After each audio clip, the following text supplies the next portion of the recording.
Hello and welcome to another episode of Mike Sports. I'm your host Eric, joined as always by my co-host Landry. How you doing tonight, Landry? I'm doing great. It's a good time to talk about football. Week 3 was exciting. Yes, well, For yeah, some of us. yeah. For some of us, it was exciting. For some of us, it was a little frustrating, a little nerve-wracking. Some teams are out there scratching their heads, and some teams are feeling good about themselves. Yeah, I mean, to quote The Sopranos, some people are out there fucking themselves. Yeah, but we're in no position to go into the unknown, not knowing. That's right, except we have gone in the position of not knowing. Yeah, this week was very interesting to me. I can't remember all of our picks, but some of the teams, I mean, we thought, who was it, Niners? I mean, we'll go through the schedule again, but yeah. Or not this week's schedule, but we'll go in through next week's and guess again. But who the Niners play again? I don't know, top of my head. Did they play the Bears especially? No, the Bears played the Redskins. They played somebody good and they won. Yeah, some of our picks were a little bit off. Yeah, I think we both thought, or you thought North Carolina would win. I didn't. North Carolina lost. Yeah. Let me say this. I personally, in my just personal opinion, and we'll talk about it when we get there, I think Cam Newton's just done. Yeah, it certainly appears that way. And I don't even think it's injury based. I think the organization, even personality wise, is just kind of done with Cam. Yeah, it definitely feels like they've checked out on him. Yeah, and to me, rightfully so. I would have checked out on him after the way he acted at the Super Bowl. We can discuss that when we get to the Carolinas pick of the week or whatever going on. So, anyways. All right, so I guess we'll get things started right away with a real big matchup for me: the Eagles and the Packers on Thursday night. Is this a must-win to you? Do you think this? Do you think if the Eagles lose this game, do you think that wraps them up as far as like being competitive playoff time, or do you think they can still bounce back? No, I mean we've seen teams bounce back from 1-3 starts. I don't think it would spell the end. I think it would dig them an awfully big hole, considering the way the NFC is going to be so tough, and I think it would probably spell the end of any kind of hopes for home field advantage. You might still be able to, if you get on a hot streak, win the division. Yeah. But the Eagles only played one divisional matchup and they won that one. Yeah. So you still have 5 more division games to go. There's still a lot more to go. Yeah, look, my deal is on this is like, a lot of people are mad at the Eagles right now and this and that. Mm-hmm. I said, look, I've seen cold start teams do really well second half. I've seen good start teams like when Minnesota was like 8-0 one season collapse come playoff time. Yeah, they were the last remaining undefeated team in 2016. Yeah. And they missed the playoffs. I'm just one of those, I'm a big believer in, I don't really count on anything. Like I say, look, we can see the potential of a team early on, but what I won't do is say, oh yeah, this team's definitely going all the way until after Thanksgiving. That's the way I work. Yeah, I mean, look, there's ebbs and flows of a season, and it's funny, we look at this game, the Eagles and the Packers. I am going to pick the Eagles, not just because it's a homer pick, right? Because if I thought they were going to lose, to me, I look at it and I say, okay, the Green Bay Packers, they're a pretty good team. I think they're a good team. In fact, I picked them to win the NFC North this year. But are they 4-0 good? Yeah. My opinion is no. And the Eagles, well, they've struggled some early, and I'll be the first to admit that. Are they 1-3 bad? I don't think so. Yeah, I think that's why I think I will never, as long as they have Carson Wentz and Doug Peterson as coach, I will never underestimate the Eagles. That's just the way I see them. And my deal with that is I have my personal opinions on Wentz and how I think that locker room is responding to him. I think has a lot to do with it, in my opinion. But what I will say is that look, the Eagles are 1-2, but let's remember, out of those 2 losses, one of those teams is a good football team, the Falcons. Yes, the Falcons are a good football team. I mean, no doubt about it. They're playing their game right now. They're looking sharp. They're looking strong. Julio and Matty Ice are on the dot with each other this season. There doesn't seem to be any miscommunications going on. So, losing that game to me was on any given day that could go Eagles or Falcons. Right. So I look at the Eagles really right now are batting 500 when I take that into account. I don't look at it as they're batting, 333. I see a 500 in them right now. So That's my Yeah, opinion. I'll admit that. And look, we haven't seen a complete game out of the Eagles and out of Carson Wentz. He had a good second half against the Redskins and a good second half against Atlanta. And I mean, I thought he played well against Detroit. I mean, 7 drops and 3 offensive pass interferences. That's 10 plays there where even if you just get, like, say you get 6 of those to go your way, like, you're looking at a different game. Right. Well, look, and like I said, of course, Cowboys fans down here are like, oh, the Eagles suck. And people on my Facebook are like, aha, the Eagles. When I go, look, and I'll joke around with them or not, but I said, reality is, look, this is football. Every game can be a turnaround for you. Take one game to get momentum to all of a sudden run on a 5-game streak. I said, this is the NFL. And I said, the Eagles are a good football team. This isn't like we're talking about the Dolphins where I can go, yeah, their season's pretty much shot. The Eagles are a team who I don't think they'll win out or anything from here on out, but they can certainly win 80% of the games and still be highly competitive come wild card time, playoff time. So that's the way I look at it. I think, most Cowboys fans or most Eagles fans, if the Cowboys were in the same spot, would be ragging all over them. Aha, you have all that talent, you're throwing it, whatnot. Yeah. And I said, look, I'm with that at times. Like, I'm with talking trash, but there's a time when it comes down that if I'm in Vegas and I'm making a bet, all of a sudden I get real realistic. Yeah. No more you start putting dollars out there. Yeah. That's when stuff gets real. All right. So let's move on to the absolutely bar none game of the week this week in week 4. I know you're as excited about this one as I am. The Washington Redskins at the New York Giants. Here's the deal. I think the New York Giants found a quarterback, and I think this guy is better than Eli.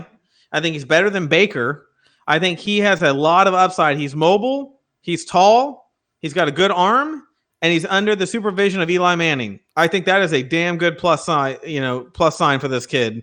Eli Manning may not be the best quarterback or whatnot, but he'd make a hell of a head coach. I think so too. So I look at that and I go, this is like testing ground for him to see if he'd ever want to do it. Now, there seems to be a consensus of if you're in the Hall of Fame, you don't ever want to kind of degrade yourself and becoming a coach and ruining your legacy by losing a bunch of games as a coach. But I think the Giants found a quarterback. And if Saquon Barkley was still healthy, I would say from here on out, I think the Giants are a competitive football team. But without Saquon, even though the guy still won without Saquon, he won against a team. Right. Tampa's no pushover or anything, but let's face it, they're not as good as they could be. I think I saw a lot of promise in New York's future with that kid. Yeah, and look, the game is in New York. I think Daniel Jones has a good game this week. And I think adding to that, Washington sucks. I think Jay Gruden's fired by midseason, year's end. Yeah, at the very latest, at the end of the season, Jay Gruden's gone, if not a midseason move. Yeah, he's had 6 years. I'm a proponent of you give a coach in the NFL at least 4 years. Yeah, I'm a 4-year person to really. I believe in that in college, and I believe in that in the NFL. I mean, if we didn't go by that standard, then Jimmy Johnson would have never been able to get the Cowboys assimilated the way he did. Yeah, and I think there's something to that. A lot of coaches do get the plug pulled on them too early. I don't think that's the case. Obviously 6 years, that's not the case with Jay Gruden, but I do think the plug's getting pulled this year. Yeah, I mean, the Cowboys with Jimmy Johnson, the first 2 years he was there, I think won a total of 4 games. Right. So it took him year 3 to be competitive and year 4 to even get in the playoffs. Yep. Yeah, agree. So, all right, Chargers at the Dolphins. If there's ever a time for a get-right game for the LA Chargers, I guess this is it. Yeah, I think the Chargers take this game, and I think anytime you put electricity in the water, all the fish die. So, yeah, I think that pretty much sums up everything about that one. Yep. Colts hosting the Raiders. I got Raiders. Yeah, I feel like they've kind of rallied behind the whole weirdness of the Antonio Brown saga for them. Derek Carr's looking a lot more like that Derek Carr of 2016. Yeah. And I like what they're doing there in Oakland. Yeah, after watching Hard Knocks, I do like John Gruden's strategy. He has this blend of I can be a hard ass and be your best friend 10 minutes later. And I like that about him. I think what it tells players is, hey, work hard, play hard. Let's get shit done, and we can play around and have a good time. Yeah. I think there's something to that, too. All right. So moving on, Panthers at the Texans.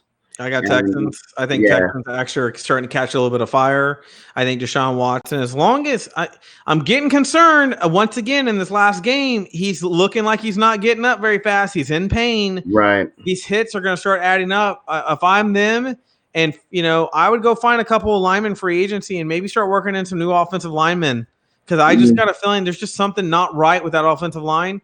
And I think what we're going to end up having is a shortened life of a great quarterback if this keeps up. Yeah, I certainly hope that doesn't happen.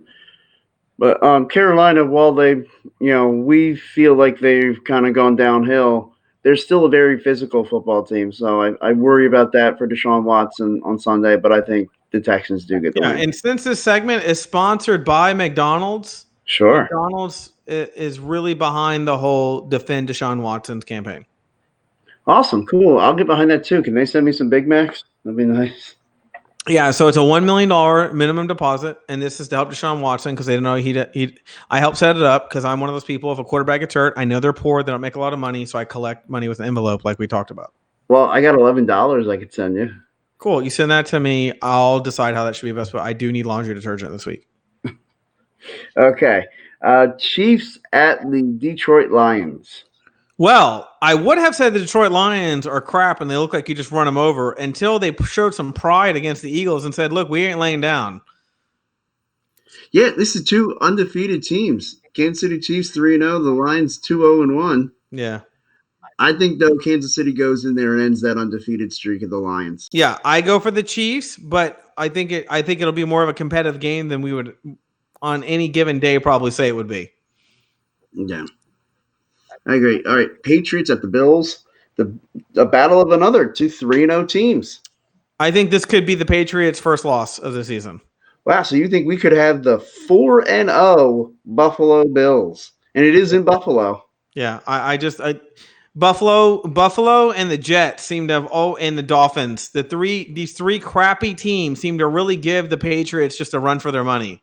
Yeah, there's always one loss between them that the Patriots get. Maybe it is this week against Buffalo. Yeah, and that would be a big story. I think when teams, even new coaches of a team, are going to go back and look at games where the Bills won, and they're going to go, how did we scheme against them? That seems to give the Patriots a little bit of trouble.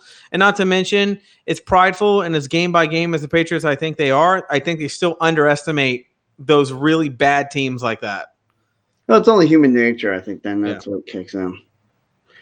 I'll still say the Patriots, though. Okay. All right, Browns at the Ravens. Okay, I think the Ravens. Lamar Jackson, the fact that he hung with Kansas City last week like he did, and I think the Browns are, at this point, other than the Dolphins, the most undisciplined team I've seen on the field. And let's talk about the Browns for a second. Watching Sunday Night Football, the Browns hadn't been in there in a long time. They look like they weren't ready for the big game. Their defense was outstanding. This is completely offensively spoken by me. Their offense looks like crap. They look undisciplined. They freaking mounted, I think, 108 yards in penalties. And like half of those were offsides. You're the offensive line. You know the snap count. Absolutely no freaking excuse, man. And some of the play calling, you could tell Baker was like, you're on the wrong side. You're not doing this right. He was constantly moving his players around because they weren't lining up right. Obviously, somewhere in the coaching, these guys aren't seasoned in prime time to line up right. You're a professional freaking football team. Yeah, look, I agree with you. The Ravens seem like the better coach team. I've always loved John Harbaugh. I think he's a great coach. And second longest serving head coach in NFL other than Bill. Yeah. It's funny. Bill Belichick has done that to two great coaches. Andy Reid was the second longest tenured head coach with the Eagles while Belichick was with New England. And now it's John Harbaugh. And, of course, still the longest tenured coach, Bill Belichick. Yeah, and Harbaugh, Lamar Jackson, he bought himself at least 4 years probably. Oh, yeah. Yeah. So, okay. And I was going to say, I'll echo those sentiments with the Ravens. Titans, Falcons. 1-2 teams. Is it Titans at Falcons? Yes. Yeah, okay, I'm going to go Falcons. The Falcons are hard to beat at home. Yeah. Someone brought up an interesting stat to me. I don't remember if I shared it last week, but the Falcons only play 3 games outdoors this year. Yeah, I brought up dome teams last week. statistic. Yeah. I don't know if you're talking specifically about the Falcons though. Yeah, it's just the Falcons. They only play 3 games outdoors this year: at Carolina, at Tampa, which they have every year, and at San Francisco. And they can win all 3 of those. Absolutely. And so I definitely think that I do think they'll beat the Titans this week. I love what the Falcons are doing right now. They look like a good football team. And so next up in our first 4:00 game, we have the Tampa Bay Buccaneers at the LA Rams. I'm gonna go. Well, for sure, I'm gonna go Rams. Yeah. I'm not. I can't buy into Winston. I don't care if he wins a couple games in a row. I still just can't buy into this guy anymore. Well, yeah, and the Rams, we each predicted kind of a Super Bowl hangover for them, or at least I did. I don't remember if you did or not. They've actually handled the hangover better than I thought. Mm-hmm. Yeah, and I think they continue to handle it well. I think they handled the Tampa Bay Buccaneers. Yeah. And next up, the Seattle Seahawks at the Arizona Cardinals. Okay, so I'm gonna go Seahawks. I still think Kyler Murray. I'm not seeing, and this is obviously controversial because I'm seeing a lot of these analysts when I watch, shows on TV or whatnot. They think Murray is going to be an outstanding NFL quarterback. I'm not seeing it. I just wonder. I mean, they talk about what he's doing. He's 0-2-1. Yeah, and I don't even think it's his height that's the problem. I just think the way he plays is a little too collegey for my taste.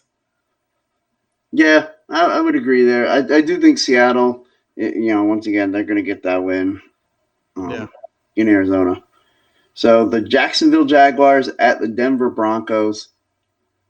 I personally think, as much as, everybody's talking about Gardner Minshew, the rookie quarterback of the Jacksonville Jaguars. Yeah, let's talk about him a little bit once we make our picks. Yeah, I like him a lot, and I want to root for him. Part of me wants to think that Denver's going to win this one. Again, it comes down to the Denver Broncos are 0-3. Are they really an 0-4 bad level football team? I don't think so. I mean, I don't think they're a good team, but I don't think they're 0-4 bad. Yeah, I'm going to have to agree there, especially given their schedule. This isn't that hard of a team to win against. I think the Jalen Ramsey thing is becoming a distraction with him calling out ill, even though people are like, he's not faking it. Okay. The problem is it's falling right after a lot of bad comments and bad moments between him and the team. So even if he really is ill, the optics are bad. And I look at that and I just say, there's too many distractions going on in the Jaguars camp. I don't think it's going to take away from them as in they're going to lose every game going forward or anything, but it's certainly lowering to me what your expectations should be. So I think morale is taking a little bit of a hit on the Jaguars. Now, do you think if a Jacksonville loss this Sunday could help facilitate a trade? Maybe. Look, I think that trade's happening regardless. I think it's not about Marrone and Ramsey. I think it's about Coughlin and Ramsey. And Coughlin is a no-nonsense, no-drama bullshit guy. And he doesn't like Ramsey's loud mouth, and I think he wants him out. So I think it happens on Coughlin's watch. Okay. Yeah. Okay. All right. So the Vikings at the Bears in another 4:25 game. I'm going to go Vikings in this one. I think the Vikings can take the Bears. Okay. I kind of like it. I kind of like that pick.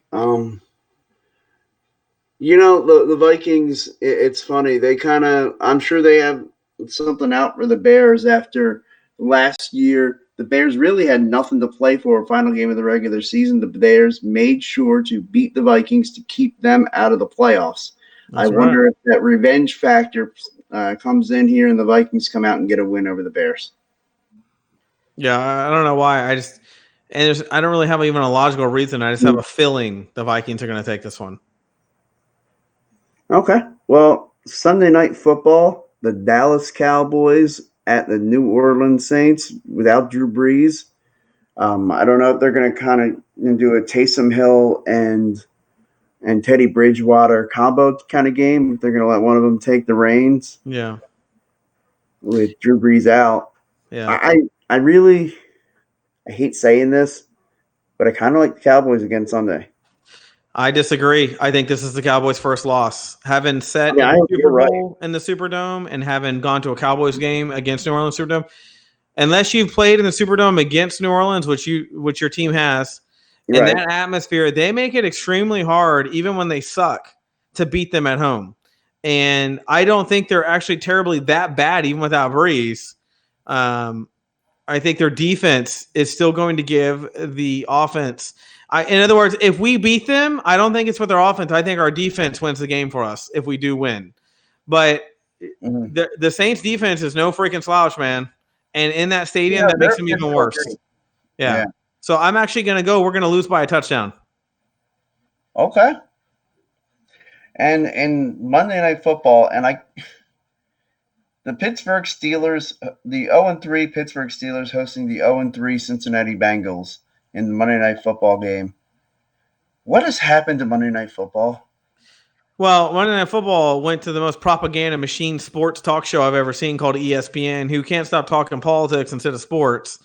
And I've always said I'm almost offended that we took a staple of American TV watch football time and put it on a cable channel versus a openly broadcasted channel that anybody could access. That's why Sunday Night Football has become the new it, not Monday Night Football. Monday Night Football used to be the staple game to watch every week. Now it's Sunday Night Football. Yeah. And, of course, I don't know if we want to talk about either of the two teams that are on bye. The San Francisco 49ers and the New York Jets are both on bye. Yeah, well, my pick for the Steelers-Bengals game is Steelers. Yeah. Talking about the two teams that you just mentioned, the 49ers look better. They look like they're improving week to week to me. And the Jets look like they suck, even though Le'Veon Bell said, for all those haters, don't be coming back when we start improving and turn the stand around. All right, dude, you call me when that happens. You let me know. I got a feeling I'm never going to hear from you. Yeah, I mean, when he says start to turn it around, is he talking 4-12? I mean, is that the idea? Are you going to become the CEO and knock Woody out so that new organizational decisions can be made versus old? If not, then you're going to be the same Jets I've always seen. In other words, the only time you're really good is if I watch Wonder Years and I see Fred Savage wearing your jacket. Other than that, you suck. Wow, a Fred Savage reference. I love that. Yeah. Hey. You never know what we're going to come up with. Yeah. You know, the Jets, it's funny because I tried to say I thought they might be pretty good. I thought Sam Darnold might take a step forward this year. Instead, he took a step towards mono. Yeah. Although there's a rumor that he might be back against Philly. Yeah, but who's going to want to touch him? If I'm a sinner, I'm not hiking them shit. Don't put your hands on my ass. Did you ever see? And I love this. If you go back, and I don't know where my friend saw this, but there was at the first Jets home game. Someone had a really good-looking girl had a sign that said, "I gave Sam Darnold mono." Oh man, but I just thought that's rough. That's rough, man. But hey, I bet it's selling some freaking jerseys, right? Yeah, I like I was asking someone about our new format, about going down the schedule of teams and whatnot. I think this format works. We can do 15 to 20 minute segments every week instead of an hour, and it makes people get in, hear our opinions, and get out versus having some long segment to watch. I actually think this is a great format. I like it. Yeah, I've gotten into it as well. It gives us a good, steady way to do things. Obviously, when we get to the off season, there'll be more to we'll have to change it up some. Yeah, but. Well, yeah, what we can do is go down. We can just go down the list of teams in alphabetical order during off season and talk about how each camp's going or what we think about the team, whether we have an opinion or not. I mean, we can just stick to a format. And I think what I was thinking about doing is, for all you people watching or who do watch afterwards, we'll just do our weekly picks and talk about the drama of each team. That way, anybody can tune in, watch the video, and just see what our thoughts and picks are for the week. Yeah. Yep. I think it's a good idea. If you want, we can touch on college football real quick. I know. This past week, one of your all-time favorite schools that you always love to talk about how much you admire and respect their program, Wisconsin, handed a whooping out to Michigan. Yeah. And, I texted, him during the game, and I basically said, Michigan's getting shellacked. Yeah. And it's safe to say at this point, there's one consistent that's bothered me about Michigan since the day Harbaugh took over. For him being a quarterback guy, he has not had, to me, a real freaking quarterback since he's been there.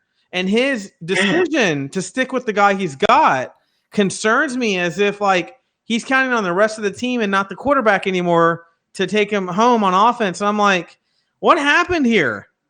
You know, you've been on the 49ers and Stanford, and if there's two things you can say about either one of those teams, the quarterback was great, you coached him up, and your teams were deeply physical on both of those teams. I do not see physical prowess in the Michigan Wolverines at all. Yeah, I mean, you know, you look at it like the teams that he's led before. Stanford, you know, well coached, well disciplined. He had Andrew Luck was his quarterback, you know, and then he goes, yeah, no pun intended. And then he goes to San Francisco. And I mean, say what you will about what happened eventually with Colin Kaepernick, but during a 2-year stretch there, Colin Kaepernick looked like he was going to revolutionize this league. Yeah, I was his biggest fan. Now, obviously not anymore, but I was one of his, I said he is the future of quarterbacking. And one of the things, one of my favorite all-time clips of Harbaugh in the NFL when he was the 49ers head coach is he's taking Alex Smith, he's hitting him in the helmet, and he's beating on his chest. Like getting him riled up like he's going into war. I just don't see that on Michigan with him. No. Instead, now he's doing sleepovers and with recruits. Yeah, and he's, you know, trying to be Lombardi glasses, and I'm like, what the hell are you doing? Like, just coach like you've always coached. You have a winning style. Yeah, I feel like he's tried to become too iconic and not enough just brass coaching. Well, and look, let's be honest. We all thought with Urban Meyer retiring from college football head coaching, it was his to take. Yeah. And a team that no one thought was going to take it from him before he could actually play Ohio State again and win, freaking Wisconsin. There are two teams I rag on every year that are overranked to me, Wisconsin and Iowa.